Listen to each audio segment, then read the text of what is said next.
Well, hello everyone, and here I am again. It's becoming a bit of a habit, as Annie said, I think it was yesterday. This is becoming a bit of an obsession. I'm not quite sure how I'm going to cope in October when I haven't got to be at my desk at 5 o'clock ready to do a broadcast. I am so loving doing all these broadcasts with all you wonderful artists. And today I have Gigi. Hello, Hi. Gigi. There she is. Now, we were hoping originally that we were going to have Will Devlin with us as well today, because Gigi is currently exhibiting in the Small Holding, which is one of Will's restaurants. But as we all know, Boris had a little bit of a word with the nation yesterday and caused a little bit of a curveball for everybody and upset all restaurant owners, I think. Mortified they are. So he's had to, he's got to reorganise all his bookings to make sure that he can get everyone out of the restaurant by 10 o'clock now. So we will do a crowdcast with Will on another day, but today well, thank you, Boris. You just have me. Yes, we have Gigi, but Gigi and I have just had the most amazing chat about world peace and equality in the green room. So we will share a bit about that with all of that with you a bit later. But first of all, I'm going to show you Gigi's page in the magazine, because you all need to know how to contact Gigi, because you're going to love her work. It is fabulous. So let me just bring up the magazine. I do this every day. You'd think I would have got a system by now, wouldn't you? Right, there we go. So there's the magazine, and Gigi, very well behaved Gigi, was one of the first to submit, so she's right at the beginning. So here you go. You can see Gigi with her dog in her studio, which is where she's broadcasting from today. And then we've got some of her Santos series here, which we're going to talk about. And you can contact her by email. There's her website address, and she has an Instagram. So yeah, that's how to get in contact with Gigi. And then I'm just going to also quickly show you Gigi's website. So that's also got a beautiful picture of Gigi on the front with her dog again. What's your dog called, Gigi? Willow. And actually, I'm just texting my daughter to see if she can get Willow, because she's scratching on the door. She wants to come in. She's got broadcast envy. I think she heard that I have a dog when you announced it. So I'm just going to quickly text my daughter and say hopefully she can come get her. So I'll show you a few pages in the website while we're doing that. So there you are. So Gigi is located at 6 Grosvenor Hall in West Sussex. Yes. And there is even a map on your website. Well done, so people can find you. And in your portfolio, you've got the Santos series, which is what we're mainly going to be talking about today. But we'll also talk about some of your other. We're going to definitely look at encaustics, aren't we? Because we're going to have a little process as well. So there's some of the encaustics. I love those. I love the flying pig. Oh yeah. He's one of my favourites. I have an obsession with pigs, I think. I'm not really sure how that started. Probably when I came to live in West Sussex, so that's probably where that started. As you can see, there's a pig on one of the paintings behind me. Yeah, I love all the pigs. I love that. It's like they're like icons, aren't they? They appear as like icons. Absolutely. Yeah, I'll talk about those. We'll talk about those in a minute. Yeah. So first of all, I'm going to do what I always do, which is hand the screen over to you so everyone can see your beautiful studio. And all this, and it's so colourful. But what I'd like to do first is just set the scene. So really, to arts, the kind of things you did during your childhood. Really, tell us all about it. Okay. Well, it's really funny because my parents really weren't. Although we've been quite artistic in our family, my mother was a folk dancer. From Madrid. She actually comes from Madrid. And my father has always done amateur dramatics and singing. My brother's a photographer. So we've been quite artistic in the family. I think when I was growing up, it was mainly influenced by my grandmother, in fact, because when I actually was growing up, my parents, I think, were more focused on trying to make ends meet and take care of the family. So when they couldn't go to Spain during the holidays, they used to send me my uncle at the time was working for Iberia, so we had lots of concessions with Iberia, so I could fly back and forth. But I was always sent to my grandmother's or my grandparents' home in the summer and sometimes during the holidays. So I always remember, and these are my earliest memories of visiting them, going to the Prime Museum, very close by, and not actually going inside because, again, we couldn't actually afford to go. But my grandmother used to sort of, I was thinking about this actually today, she used to get these odd bits of paper, and they were actually cut into small sections, and also the bits of paper that she cut up into small sections was used as toilet paper as well. So she used to give me pencils and things like that and take these bits of paper down to the Prado Museum. We used to sit on a bench, and I used to just draw. And another thing that used to really influence me was because when my mother and father came with me, or we all travelled together to Madrid, my mother used to work for a very influential family in Madrid, and so we used to go and visit them, and they had the most incredible paintings on the wall, and I was always very fascinated by that. And I'm sure some of them were Picasso's or other Goyas or whatever, or Velázquez. Yeah, so that was really quite influential for me with regards to my grandmother. So she really pushed me into to sit there and draw and pass the time.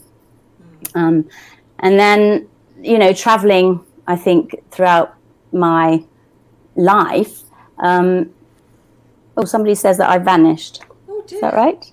Ah, well, you haven't vanished for me.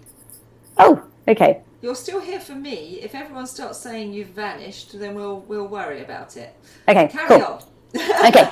So, yeah, so So I think you were living, where were you living? You were living I was living in the UK, actually. I was living in the UK.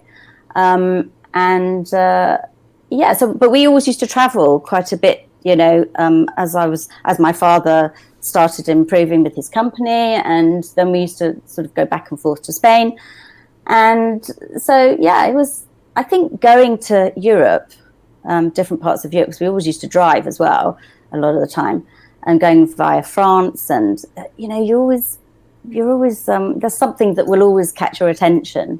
And I was always a very curious child. And I think also when I was growing up, we, you know, watched the holiday programs and programs like that a lot. And I always used to say to my parents, oh, I'm going to travel here, or I'm going to travel there, and I'm going to go to Hong Kong, and I'm going to do this. And actually, I've had a pretty exciting life, and I've done all of that sort of thing. And I think that has helped with my art, you know, along the way, to be honest with you. But I've done other things. I haven't sort of always been an artist. And I've done other things in my life. And I've been, for example, I went and did some repping job for Intersun Holidays in Mallorca when I left school, all sorts of ridiculous jobs. Came back to the UK, knew that I wasn't really happy about being in an office job or something. I just had this thirst to travel such a lot. So then I managed to get a job with Emirates Airlines and worked as an air stewardess for them. And then 6 months later was hauled into the office, and I thought, oh God, what have I done now? And they basically asked me if I would work with the Sheikhs of Dubai. So I worked with the royal family and on their private jets, which was an amazing experience, and worked for them for about 4 years. So that was so exciting. Came back to the UK, very briefly went to work for a prompting company. So I was working for TV and conferencing, and again, traveling with that job because I spoke languages. And then ended up in Italy doing a wet lease contract for a company who the Italian government had actually brought in to supply some aircraft and staff to stop all the striking by Alitalia crew and pilots. So I was in charge of taking and running in-flight training courses and doing online checks between Milan and Rome bases, along with 4 other colleagues. So that was really exciting. We were only supposed to be there for 6 months, and we ended up being there for 2 years. So it was a great time in my life. And during that time, I wasn't actually really, during all that period, I wasn't actually painting until I actually ended up in San Francisco with my family. And I had a 6-month-old baby, Josh. And so between him sleeping, instead of sleeping myself, I actually managed to buy some paints and some canvases, and I got going. Met some great people in San Francisco, other artists, like-minded artists, and did a few courses. I always like to keep myself busy with different techniques and testing the waters for different things. So that was really exciting. Came back to the UK and then ended up in Monaco. My cousin was living there for several years. And so I moved with my family to Monaco and ended up being there for 14 years.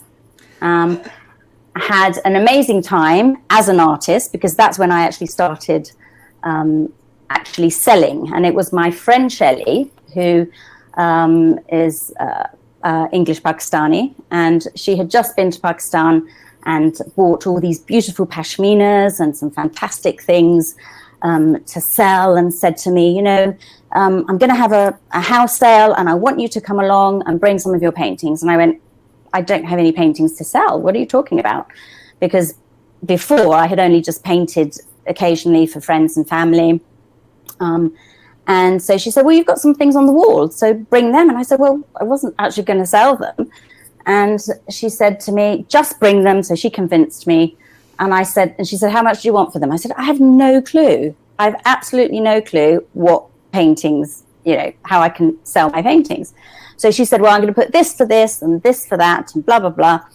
And by the end of the sale, the paintings had gone.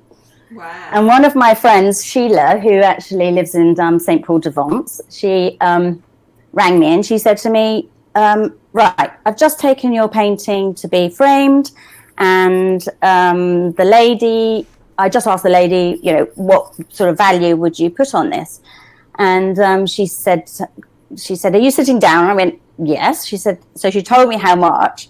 And I went, oh, bloody hell. I said, maybe I can be an artist or something. I can, sell and what have you.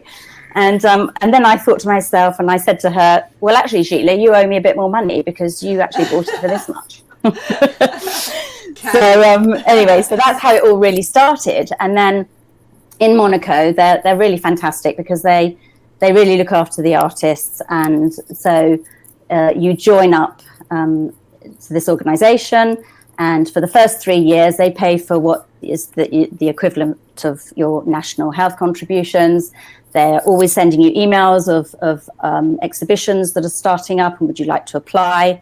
And they were fantastic, actually. So really good. So that really got me going. And then I started exhibiting in different countries because I joined the Committee of Arts and Plastique, which was attached to UNESCO, to the Arts and Crafts of UNESCO, that's set up in Monaco.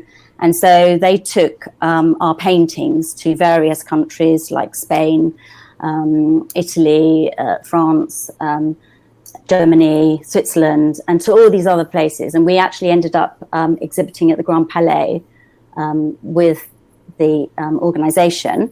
And then I went on to do it independently because they have an independent section. And I exhibited 1 year independently in Paris. So that was really great. So it's been a very exciting time. And I've come back to the UK 4 years ago with my 2 amazing children, Josh and Gabri. And so we're just finding our feet over the last 4 years. I have actually sort of exhibited at different places since being here. I was exhibiting at the other art fair, actually, and we were discussing that before, that I did the Not 30%, and Kate Bryan selected 30 of us artists to exhibit with the other art fair in the old St. Martin's building alongside of the other art fair in the main part. And we were 30 women, because I think at the time she was, well, I think she still is, incensed about how we as women are only represented 30% of the time in museums and galleries, and how unfair it is. Basically. Yes, we were having that conversation, weren't we, in the green room, that I was saying in 2015 my dissertation for my master's was in barriers to progression for women, and I worked and interviewed everyone in the other art fair at that time about to create that dissertation. And it's quite concerning that times haven't moved on. We're still 100 years away from equality. But it's so interesting, your journey, because it's so different. That European journey is so different to the journey that you would have experienced in the UK. Yes. They're very supportive, and I suppose that's a different kind of government, isn't it? Yes. I mean, I think obviously it it's a small country. They've probably got, they really look after their own people. I don't know whether you saw this not particularly great program about Monaco, I think, that was on the BBC just recently. It just, I didn't particularly like it, but they did touch on how, the government like to look after the Monegasque people. And also being a resident there, they were very much, very supportive of what you were doing. If you were doing something that, improved the arts. Princess Caroline is very, very big on supporting the arts in Monaco, and gives a lot of time. And so does Prince Albert, actually. He is very supportive of that. So they like to, I think they like to help the people. I mean, I suppose, they have the money to do that, I suppose, in that sense. How are you finding your feet then in the UK? Because as I say, it's a completely different situation here. You are pretty much on your own. It is, actually. Listen, it's not easy. I think I now appreciate the opportunities that I did have, actually, living in the south of France. I think not only from the light perspective of actually working there, it's incredible. But as we can see at the moment, it's all a little bit grey outside. But we have had good weather. We have had good weather, so we have to be positive in some way. It has been lovely for quite a long time. Yeah, it has been lovely. We're very lucky. But I think it's a little bit different here. I think it's you have to work a lot harder, I think. Which is not. I think you have to and really promote yourself quite a lot. I'm a big fan of doing fairs and things like that, but I have to be honest with you, I find that the price to do some of the fairs is very, very expensive for artists. I don't know what everybody else feels, but I don't think anyone would disagree with you. Yeah, I find that quite off-putting, to be honest with you. But, I'm getting there. I'm gradually getting there. I'm very lucky because I still have a few clients who call me from time to time, and I do a few commissions for them. But one thing I have been quite excited about being here is because I think because I've been away for so long, I think for 20 odd years, I've been very much, what's the word? I've been very much, losing my train of thought now. Really, I thought that there was lots of different things that were okay here in the UK. Do you know what I mean? And like technology and moving forward and things like that, and social issues and things like that. But for me, that's actually what's influenced me in doing some of my Santos series, to be honest with you, because I've looked at current affairs and I've looked at other things that are important, women's issues, mental health, all these kind of things. And I've been able to use the Santos, my little Santos here. Santos there. To use the Santos in a way that, I can have a platform to sort of open discussions about things like, racism and things like that as well, which are very true to my heart. Would you not have done that when you were in Monaco? Would you be less inclined to be comment on social situations? No, I think so, because I think we were in like a little bubble there, to be honest with you. And, I did a lot of abstract work whilst I was there. But I did go in and do some of my dons and donias, that one of my donias is here on the wall. Because actually that was done because I went to do an exhibition in Madrid, and I was sitting in the Retiro Park where my grandmother used to take me sometimes, and getting all emotional and all silly.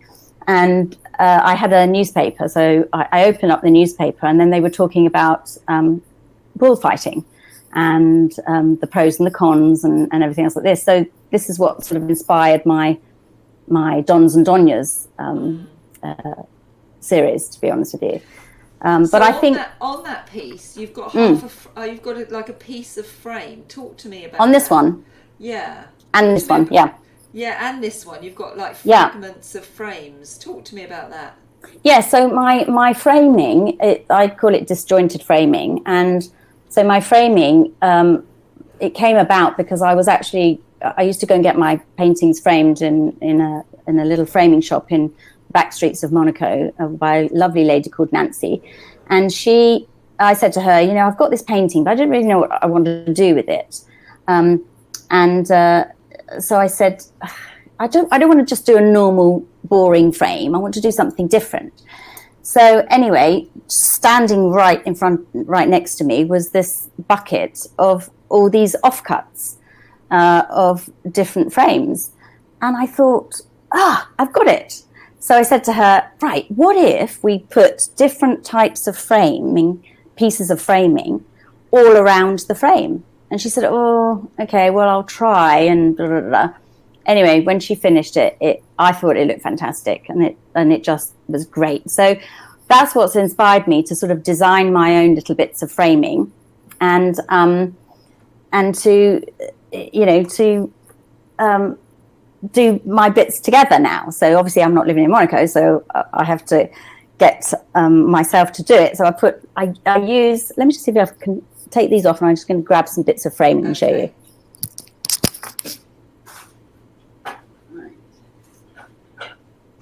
We can see another piece now. Now well. Gigi's moved. We can see another piece down on the floor there.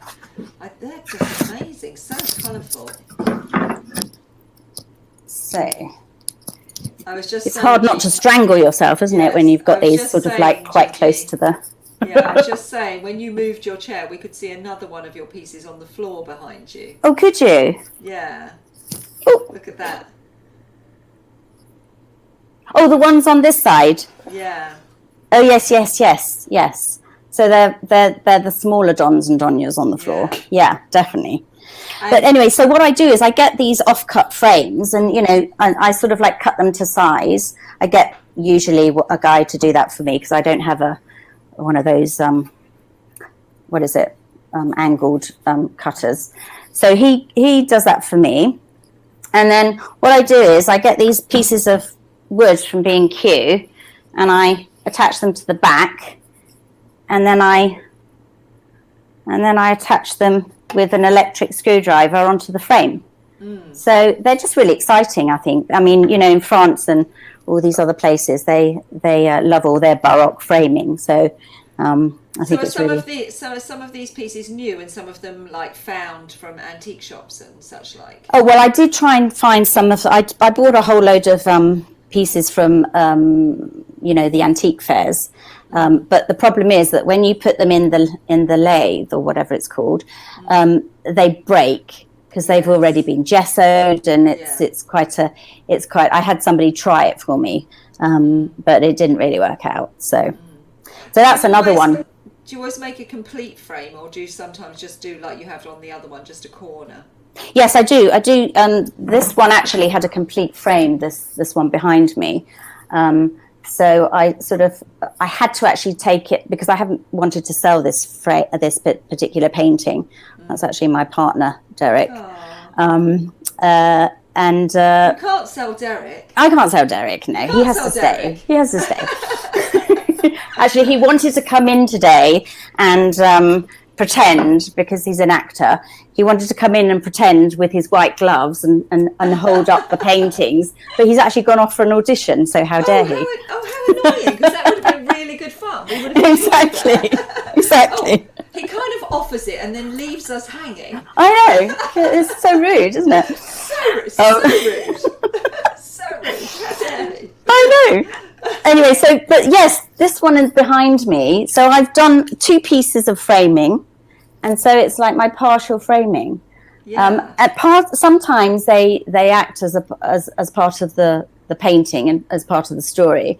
So for this particular one, which I was going to say that I did take this to New York last year for the Superfine Fair, and FedEx, gave me a great price from here to get to the States. But when I was going to bring everything back that I didn't sell, and particularly that one, I sold a few pieces. But then FedEx wanted to charge me something like $3,000. So I thought, stuff that. So I took my screwdriver with me, took all the framing off, which was fantastic, because if you have a normal big frame on a painting, what are you going to do with it? And took all the pieces off, bought another suitcase from the Chinese man down the road, stuffed all the bits of framing into the case, and took the painting off the chassis, and then just restretched it and rolled it up and restretched it here, and it cost me 60 quid. You are very thrifty, Gigi Lopez. Oh, trust me, I really am. You are very thrifty. Now, you have another story about taking your work to New York, don't you? Oh, God, yeah. No, so what... in fact, that's one of... Look, Derek's back. Derek's back. Thank goodness. Derek, where are the white gloves? He's got no white gloves. He's got no white gloves. Yes, very good. You may do that again in a moment. Oh, I'm glad you're back, by the way. Dinner's secure. You'll be okay. Yes, actually, he could probably make me some dinner. Yes. Yes, no, it was really funny because when I went to New York, one of my friends, Sarah, had said to me, make sure you send your items quite far in advance, because sometimes they get stuck in customs. And so true enough, my things got stuck in customs. But the funny thing that I kept thinking why they got stuck in customs was because I had actually done something about Trump in one of my paintings, which is actually in the small holding, in fact, that particular piece that I brought back with me. And I thought to myself, oh my God, the reason why my things are stuck in customs is because I've, been dissing Trump and saying all these things about Trump and everything. And actually, if you don't mind some things online, I'm not sure if I'm allowed to show this, but I joined a group last year as well, defacing money. I don't like to conform to anything, so I've just defaced some money with this group. And anyway, so I called this Dick Dastardly. And Trump's in there as well. But anyway, don't send that one off to America. Now you're talking to me, but very interestingly, on that subject, you were just talking to me about your planning to go up to the Margaret Harrison exhibition. Oh yes. Who was closed down in 1971 for doing something like that? Yeah, she was. She wasn't arrested, but her exhibition in Bermondsey was in 1971 closed down because she was, doing these pornographic depictions of men. And so when she asked them, why are you closing my exhibition down? She was very much a women's rights activist and, very interested in equal pay and women in the workplace and everything. and they basically told her that, you know, she was insulting men. So that's why they closed her exhibition. It's perfectly okay to insult women, but insulting men is a heinous crime, and you have to close the exhibition down. Thank goodness. Isn't it? Thank goodness we've moved on from there. I mean, sadly, we haven't moved on far enough. I was chatting to, so I teach on a Wednesday at Eastbourne College, and I was chatting to some of the girls because some of their leadership projects are on subjects about feminism, etc. Yes. And, you know, they're horrified to hear that we're still predicted to be at least 100 years away from equality, and they are strident in their, you know, trying to move that forward, and it's pleasing to see that they will not stand for any nonsense. I can tell you this next generation are hopefully not going to hold back in their pushing forward with I hope so. We only want equality, although the poor men on sticks behind me may not realise that we only want equality. Tell us about the poor men the ones behind spikes. me. Yeah. Yeah, so no, this is a little project that I started about 2 years ago or so, and I call it the demise of the egotistical man. So there are lots of men feeling very sorry for themselves and with poles up their bottom. Sorry, I don't mean to insult any men online, but no, because we love. It's just about equality. It's not about having more than. It is just about equality. I love the fact that your art is quite controversial. I mean, even to the point where we put your art into the small holding, and we didn't even pick the most controversial pieces. We wanted to, you know, we deliberately, Will and I discussed it, and we deliberately wanted to not put in art into restaurants that was pedestrian or could be described as decoration. We deliberately wanted to pick art that created a conversation and added something to the ambience. But on the first day of your exhibition, we had some people sitting at one table who said they were going to have nightmares. And can I stop you there? I mean, what are they doing? Were they asleep at the table or something? Because nightmares is something that you have at night time, right? So were they actually falling asleep in their food or something like that? You know. Anyway, I think it's so funny. It was, and Will and I were highly amused by it, and we said we're just going to wait and see if anyone really does come back. And no, it's been fine ever since then, and they've been fine. But he feeds them so well, clearly. Well, clearly, but you know, isn't that interesting? I think it's so fantastic art because, you know, and as artists, we have a platform. We can actually be quite responsible with our platform or open discussion. And, you know, if there are things that we want to discuss or we think that should be discussed, I mean, the painting behind me is about racism. And, you know, I wanted to particularly leave the space next to the figure empty so that, you know, people could come in, sit down, have a conversation and not be scared about talking about other people's lives. I mean, I think when we're talking about the Black community or anybody else who's foreign, for some reason we clam up and we don't want to talk about other people and how they're feeling in society and actually how we treat them, because I think that's the main thing, is how we have always treated people. You painted that before the Black Lives Matter. Yes, I did actually. Kicked in, didn't you? Yeah, I did. Yeah, I did. And what kind of responses have you had to it? Because you've shown it in New York. Yeah, I've shown it in New York, and you know, I had a lot of people from the Black community coming up and having discussions with me, and you know, and them telling me their stories, and you know, even having a discussion with my partner and his mother as well when we went to see her just recently. It really touched me about how, you know, when she came over in the 50s and tried to get work and also accommodation, you know, people were not interested in having people of color in their houses, and that everybody was really scared, and I don't know what they were scared about. We were very happy for people to come over and help us post-war to rebuild the country and everything else like this, but then suddenly, you know, it's something that really touches me very much. As you say, the artist platform is powerful and it's important. Yeah. And if it can be used for good to open discussions about all discrimination. And Vincent's just made that point in the sidebar. And I, you know, again, I always say I'm an advocate for women, but I'm an advocate for humans. Yeah, I'm an advocate for human beings, that we all have equal rights and we all should have equal opportunities. It is just that fear of the unknown. Yeah, yeah. And I as I said to you before, I have fear of the known. Yeah. I am scared of the known. I'm excited by the unknown. That's the thing that stimulates me, and that's the thing within the art world that's so exciting. And that's the thing about lockdown, isn't it? It's like now what? This gives opportunity for change. Absolutely. It gives opportunity for new things to happen. Yeah. I'm excited. Like you said, I'm excited for 2021 because what is it bringing? Well, that's it, isn't it? Yeah. Know. Yeah, that is it. Derek's asking me, why did I paint it?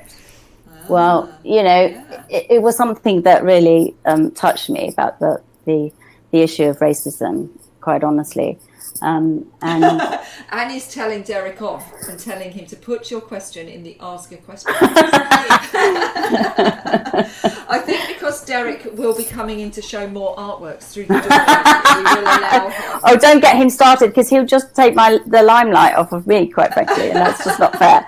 We're not having that. So tell us about the process of these works, because you do all different processes, don't you, in your work? I think this one's collage, but you also do encaustic as well, don't you? I do. Can I just go back to the sort of the collage as well? Because I use skins in my what are called skins in the process of my collage. So it's just another form of putting some sort of collage in it.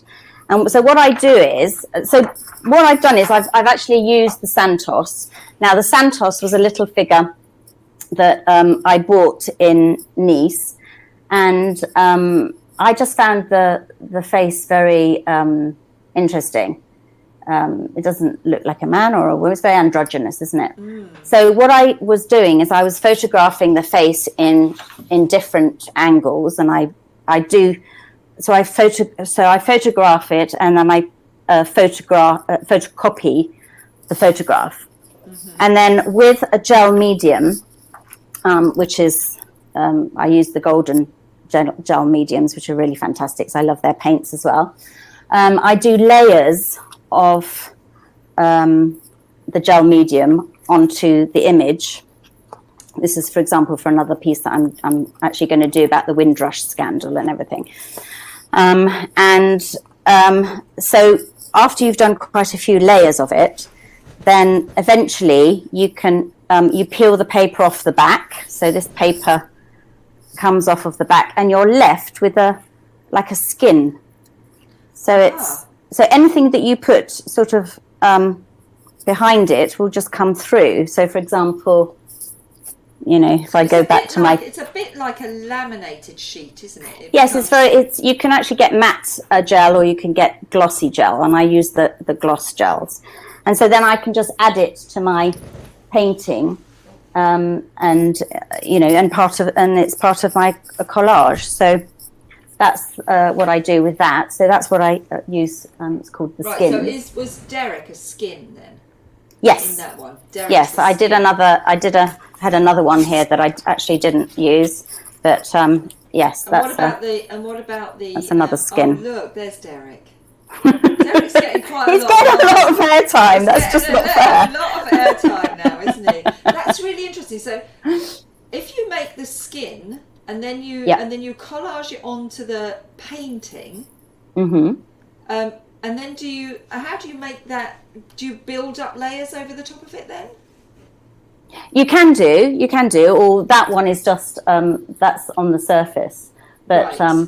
So for example, with the carpet, the carpet's made up of all different articles from different papers about racism and things like that. So, you know, you can look at the painting and you can have it. There's something there about Stephen Lawrence. There's something there about Oprah, Nelson Mandela. You know, all sorts of talks that you can have and situations that have happened. Yeah. Do you then seal the whole thing over the top? Yeah, and then I seal it with a varnish on the top, and all these chandeliers, which sort of represent, you know, change and light and going forward and moving forward. I laboriously sit there and I cut these things out, which take me ages, but it's fine. So they're not a gel? They're not a gel, they're just paper, so it's part of the paper collage that I use. But yeah, what about the trees behind there? So are the trees painted? The trees are painted. Yeah, I've painted those. So they're my silver birch trees. For me, that represented a lot of strength, and you know, I think the pine trees, if I'm not mistaken, pine trees and birch trees are some of the strongest trees in the forest. So if they go down, if they are taken down, they come up again very, very quickly. And so they kind of represented strength for me. And also it was that thing of bringing the inside out and having, you know, trees and carpets in the forest. And a lot of my work is quite whimsical and a little bit surreal. Some people have described it as being social realism and conceptual. I love that. I love that description. It is abstract. Social realism, isn't yes. It? Yeah, because I take things from, you know, from current affairs, and like Vincent was saying, you know, it's not all just about racism and other issues, but it's mental health, you know, disabilities. I did something on autism as well, and I donated a painting to SANE last year or the year before. The one behind you, that's all about bullfighting, you know. Yes, exactly. That's a whole other conversation, isn't it? Yes, well, that's it. I mean, you know, that was whether you agree with it or you don't, and the way I was looking at it as well. I'm not an advocate for bullfighting. I don't enjoy going to it. I've been once, and I thought never again. But you know, I was thinking about the heritage of it all and the tradition from the Spanish tradition, and all the people that were involved in that. I mean, a lot of the bullfighting rings in Barcelona and other parts of Spain have all now closed down. Some are still open. You know, when you think about all the intricate costumes that the bullfighters wore, I mean, you look at them close up, they are absolutely stunning. You know, but then you think about the actual moral side of it, and it's to say what it represents. What it represents, yeah. Yeah. Do you use colours in your work symbolically in that way?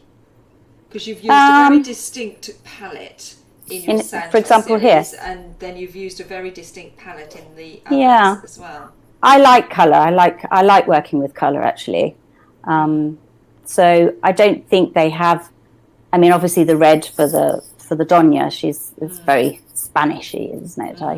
I think, but I love the cobalt teals. I love the rich. I love interiors as well. That's what I'm interested in too. And I love all the rich colours, and I'm not afraid of colour at all. I don't think. Yeah, because the green is a particular green, isn't it? Yes, it's a sap green. I think it's just called. That's what it's called. Yeah, it's that's very earthy. Earthy, yes, it is. Yes. Yeah, which is why I was intrigued whether they have a symbolism, whether you know that's another layer of the social realism. Well, actually, Derek's surname is Green, so I think it's quite apt, isn't it? Yes. Yeah, absolutely. So that's one process you use, which is the skins, and then the other process you use is the encaustics, isn't it? Which I think you're going to just show us very briefly. So I do the encaustics as well, if you can see. And sometimes I do the workshops on encaustic wax. Now, I mean, encaustic, if people don't really know what it means, it's to fuse the layers together. And it was an old process. So it goes back, I think, about 200 years when the Romans used it, and also the Greeks. And the Romans used to use it mainly when people died, and they used to do portraits of the people that died. And so, if I was going to be really technical, I would get my beeswax, and I would put pigment, melt it, and put the pigment inside it, and then get damar resin, which is a hardener. But these days you can cheat. So I buy the colours from R&F online, and they're wax colours. Yes. Is that a particular I don't know supplier? whether you can see it. Yes. Is it a particular supplier? Yes.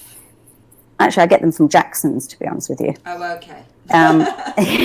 So this is encaustic wax paint, and it's the wax with pigment inside and already done with hardener, because it is a bit of a faff to try and do it from scratch. But I did do it in a course that I did with my great friend Stacey Dinan, who's also an artist in San Francisco, and we took a weekend course in doing wax encaustics. So what I use is a teppanyaki plate, which is here, and I haven't switched it on, so I haven't melted the wax at the moment. And then I get, you use the brushes, and I use my lovely tuna fish tins, which are obviously they have to be cleaned out. And I melt the wax in it, and it melts quite quickly. And then what you do is you get an encaustic board, which again can be, you can buy these from Jackson's as well. And it's already primed and sorted out. And with a heat gun, you heat up the board, and then you paint on your layers. So, and obviously the encaustics means, as I said before, fusing the layers together. So every layer that you paint on, you'll get all the paint, the brush marks. And then what you do is you fuse it together, and it usually gets all the brush strokes off. And you keep building up your layers. So I usually do about 10 or 15 layers, and then you can either paint on them with another layer. This is another example. So that's the black is paint on top, is it? Yes. So this is like the neutral wax underneath. So I've built up that with layers, and then on the last bit, you put your design on. And as you saw from the website, I've got my pigs can fly. I love the pigs can fly. And this texture here, you see what you can do with the wax. You can actually cut into the wax and then put pigment inside.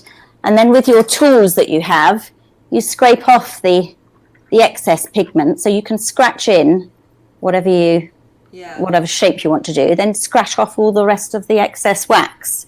So it's really exciting. It's quite therapeutic to do, actually. I love it. Is the pig one of the skins? Yes, it is, in actual fact. Well, it's not actually a skin. It's the image. So it's a paper image. But what you do is you have to dip that into the wax in order to fix it on, and then you fuse that all together. And this kind of technique here, I've just used a bag for the lemons.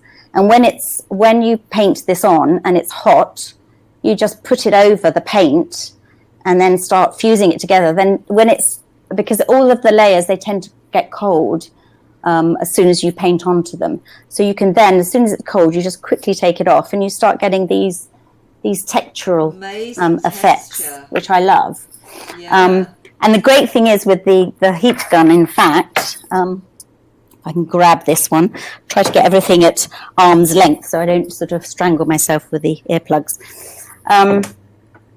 This one in particular, which is also the wax encaustic. So with the heat gun, as you can see, I did a whole layer of light, the light colour, and then I did a layer of the grey. And then what I did was, with the heat gun, I manipulated. That's the lovely therapeutic way about it. I love it. And I manipulated the shapes to go into almost this marbly effect, actually. So I think it's quite it looks quite interesting. It is stormy, doesn't it? That's so funny. This is called Addressing the Storm. So how fun is that? Anyone would think I was an art curator. And I promise Leslie's not been here, so. And I have not been there, and I've never seen that piece before. That's absolutely fascinating. fascinating. I know so much Thank more you. about your process and about you as an artist now. Thank you so much for sharing that with us. Thank you. We do actually have some questions. Oh, do you? What I'm going to laugh about is if some of the questions are for Derek. But I'm not answering them. Sorry. So Annie says, did you exhibit in Monaco with others or solo? Well, actually, I did. My first exhibition in Monaco was by myself, and it was at the Maison de l'Amérique Latine, and it was in 2008. And I was actually thinking about that today because I was actually thinking about how I had quite a large space to fill. So I had about 30 odd paintings, and suddenly then I had this sort of very kind of smallish wall left, and I thought, oh God, I don't know what else. I haven't got anything else to put in there because I haven't. And so one of my friends said, well, why don't you put these two paintings that I'd sort of left on the side? And I went, oh no, I don't really like those and everything. And blow me, they were the first ones to go. Always. So I know, Always. Isn't it funny? And it was sort of like making me think about, about selling, and even if you don't like something, somebody else is always going to like it, aren't they? It's so subjective. The art, that's like we were saying the other day. Thing, isn't it? It is, isn't it? There's something for everyone. It's not a competition. There's something out there for everybody. Yeah. There's somebody for everybody's art. It's so true. That's yeah. the most beautiful thing about it. It's so inclusive. Yeah. Which is why we have the responsibility to nurture that inclusivity, isn't it? So, yes, absolutely. Brilliant. Yeah. Vincent, I've done some design work for an apartment in Monaco several years. Did you not find it very expensive to live there? It seems to be populated by the very wealthy. I'm not wealthy, by the way. Well, I actually went there, with my ex-husband. So, yes. Yeah, It is expensive. Yeah, it is. I don't think there's any way around that. It's expensive. Yeah, I think it's expensive. And the program, they did the program on the BBC, as you quite rightly said, and that program you see. But as you say, they really look after the Monegasques, don't they? Yeah, they really do. Very well. So yeah. And as I was sort of, a single mum with my two kids whilst I was there as well, I think, we had opportunities. I was there for 14 years. So I sort of, although I wasn't a Monegasque, but, I was resident for quite some time. And I think after that, they really do help you out. So I was very fortunate, actually. It sounds like they were absolutely amazing. Yeah. Oh, they were fantastic. I'm still getting things now. I don't think they think I've actually left. So, all of the places you've been, do you think that you can see all that influence in all of your work now? Because you've travelled a lot. I think so. Yeah, I think so. Very much so. And it's very interesting because as I said, I started in about 2008 really to start exhibiting, and when I look at some of my work, I actually went to one of my friends' houses a couple of weekends ago, and she had bought a very large painting from me with the disjointed framing, and even with only a space of perhaps 4 years or 3 years, the difference now in my work is quite considerable. And I think as artists, we're always evolving, and as people, we always change. We change ideas. We have different views on things. So I think that has always got to come out in somebody's work, I think, don't you? Yeah, I think that's exciting. That's the exciting thing, isn't it? Yeah, it's ever evolving, and even if you're not aware of the influences are there anyway. Yeah, definitely. There's a fantastic quote that I love from Faith Ringgold that I've just sort of over the past year discovered, and she was an American rights activist and painter and sculptor, and she was made famous by her fantastic quilts that she made about her everyday life as a Black person in the Black community. And she said, you can't sit around waiting for someone else to say who you are. You need to write it paint it and do it. That's the power of being an artist. And as I said before, I think we've got that great platform to be able to use as an artist. And sometimes I think, why should we keep quiet? We've got to get out there and say things, right? Yeah, I think the benefit of being a human is the fact that we have an imagination. Yeah, definitely. And I think that's the great thing about being, you know, perhaps an abstract artist. Maybe you do need a little bit more imagination. I think I am very much in my head, and although I don't like to be put into certain boxes about, you know, what kind of an artist I am, because I think, as I said before, you know, we evolve so much and we change so much. And I like to go off. I'm doing a lino print workshop on Sunday, and I also want to do some sculpting. So then, is any sculptors out there who, you know, wants to help me out, I'd love to do that as well. Oh, well, Jonathan Haitley is looking for an assistant. Oh, I'm looking for a job, actually. Are you? Well, Jonathan Haitley, the sculptor, is looking for an assistant. Oh, okay. And Gigi Lopez is looking for a job. I think there might be a perfect marriage going on here. Wow. I will connect the two of you together. That sounds great. Flexible hours, lots of learning. I think the two of you would get on like a house on. That sounds brilliant. Okay. Yes. I'll wait to get that information. That's fantastic. There you are, Jonathan. He's listening. He says, "Hey, Jonathan. Jonathan, Gigi wants a job." Actually, Carol was saying, is asking what's the American artist? Yes, Faith Ringgold. Yes, and she's very well known for the quilts. So if you Google the American artist who creates the social quilts, she'll come up very quickly. Yeah. Because she is very well known for creating those quilts. I was intrigued on this one, so thank you, Nick, for asking this, because this is a super nosy question. What languages do you speak? Because you said you speak. So I speak English, Spanish, Italian, and French. All very badly. So I was brought up speaking Spanish, so I speak that fluently. I spent, as you know, quite a few years in Italy, so I speak Italian quite fluently.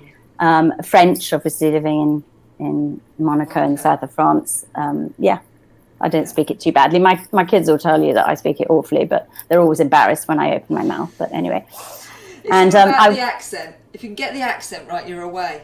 Yeah, I don't think I'm too bad with accents. Yeah, not too bad. A bit of French accent with franglais goes down a treat. I bet it makes you cringe. Exactly. Charlie's asking, have people reacted badly to having Derek on your painting? As a person of colour, I find your work very powerful. No, not at all. Not at all. Not at all.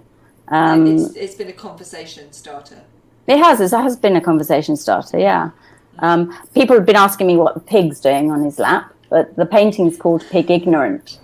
And obviously that's what I was doing about painting it for, was because of, you know, a lot of ignorance and fear, like I think somebody said before, about having a discussion, I think. So it's very interesting. Yeah, because pigs feature heavily, don't they? So there's one picture on the back of the door. Yes. Well, actually, that particular one was done. In fact, that was before I put all the suffragettes on it, and that actually appeared in the Guardian. In fact, when I was doing the Not 30%, because they chose that particular painting. And the pigs are symbols. They're really symbols to. That's why I was intrigued whether you use colour symbolically, because you're using so many icons. In your work, that's true. That it's like a layer. It's just layering of icons throughout. Yeah. Fran is saying, what would you say is the common theme running through your work? And that's what we were just talking about, really. Yes. Is the icons, isn't it? There's a lot I think so, yeah. And picking a subject and you know, trying to create it in a surrealist type of way, I guess. or social realism type of way, as somebody described it. I thought that was quite good as well. Yeah. Carol's saying, is this your studio in your home? Is that where you work? Yes, this is. I'm very lucky. We live in this old converted convent. It used to be an orphanage as well for young girls, and they converted it into these little townhouses. So one of the rooms, when my son went off to university, I thought, you know what, I'm going to start. I was actually in the Turner Dumbrells in Ditchling, and I think that's how I know Joe Starkey. Joe Starkey was there. And hello, Joe and Basil.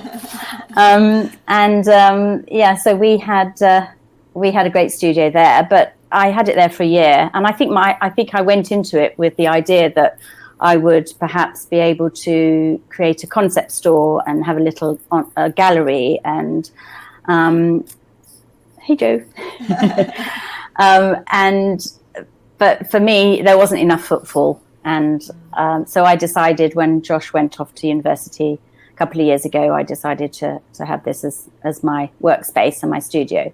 And it's great because we have a great woodland out the back, and it's very get down to nature. I can go out and hug a few trees occasionally and things like that, you know. So it's great. It's really nice. And it's nice to work from home, actually. You know, some people find being quite solitary, it's not good for them. But I'm quite good with that. I'm quite in my head and start creating. And I haven't been very creative during COVID. I have to be honest with you. You know. No, well, it's been a different time. I presume, you know, you've had lots more people in your home. Yes, yes, I've quite resented that, actually. Suddenly, my kids came down to my studio because I've got a couple of desks here where I do lots of work, and they just took over. And so, and then I couldn't understand why I was having these little mini breakdowns and thinking, what's going on? And everybody was coming in and just annoying me, and what's for dinner, you know, what's for lunch, and you know, and the dog was even annoyed because she was going food out. Went on, wasn't there? There's what? There's a lot of food discussion. Oh gosh. Do you know, I honestly thought that I had been one of these people that I didn't stockpile, let's face it, I don't want to admit to that, but I did actually prepare myself quite well. And I thought, great, I've got food enough for about 2 months. 2 weeks later, it's all gone. That's kids for you. Yeah. And Derek, was Derek home as well? Yes, he was home. He's an actor, isn't he? Yeah, he was on tour for about 19 months. So he was back, and so everybody was just getting on my nerves, basically. And were you tap dancing? Were you tap dancing through all of this? Was I tap dancing? Were you tap dancing? Because Derek wants to know, do you still tap dance? And I think he could probably ask you personally if he put his head around the door. I think Derek's being a bit disruptive.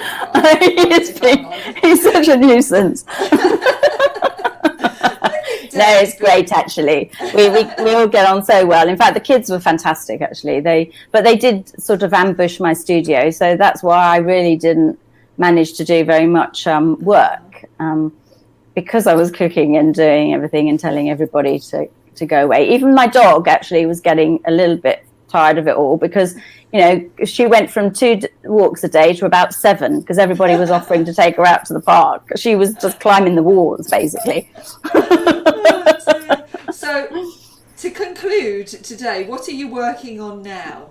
I'm actually doing latest work? I'm actually doing a piece that's in the corner. It's very similar to that, but it's in a different sort of setting. It's over a table, and actually having the conversations about the Windrush and slavery and those kind of things. So that's what I'm working on at the moment.